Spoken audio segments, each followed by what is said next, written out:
Hello everyone, this is going to be a short video guide regarding the last boss of the Dynasty Shipyard, Empress Zhou.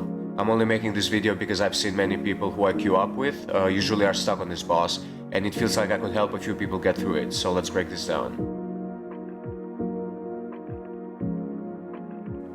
This boss has two phases, and the first phase is very easy.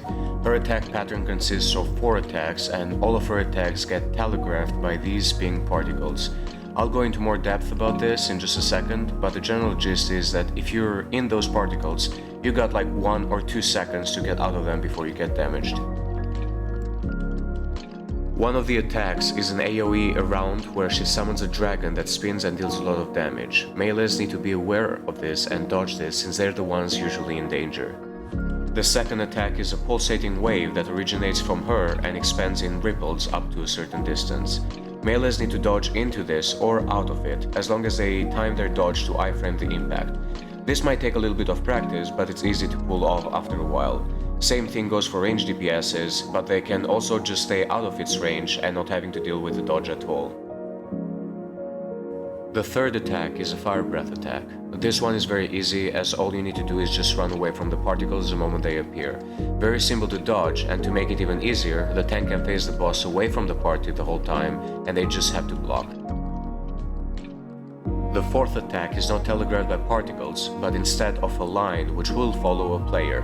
After 1 or 2 seconds, a dragon will spawn out of that line. This attack hits hard, and you will need to dodge it, or otherwise you will not only get damaged, but also suffer a damage over time effect, which will put extra stress on your healer. The line itself doesn't deal damage per se, but it will follow you. Best way to do this is you stay in one place until you see the dragon spawn and then dodge. This way, your party doesn't have to adjust their position as you run panicking around the room and line up the dragon attack on them as well. Second phase is where it gets a bit more challenging, but there are ways to make this a walk in the park. This is where the boss becomes invincible and starts floating in the air. Right after this, 2 pedestals will spawn and a few other mobs. Pedestals have an interesting mechanic where they mimic every ability the boss does, but from their own point of origin, except the pulsating attack pattern. So if the boss does a spinning dragon attack, the pedestals will do them as well, and so on. The good thing about this is that the pedestals will also telegraph their abilities by their pink particles.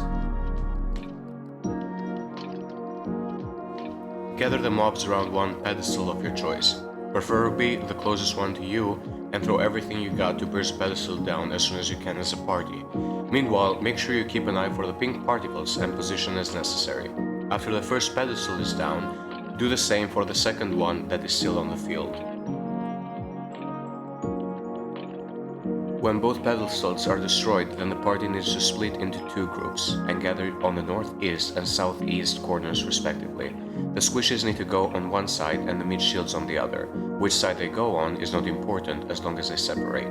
The reason we do this is because the boss will do a single attack 4 times at 4 different people, and that attack will spawn 1 pedestal at their position. This way, we stack the pedestal on the corners of the room, and we have plenty of space to move around as the pedestals mimic the Empress abilities. When this is done, it is just a matter of DPSing, dodging, and keeping in mind the mechanics. Make sure to bring potions and foods, and I will let the video play as you can watch how my group does the dungeon. Enjoy the music, and thanks for watching.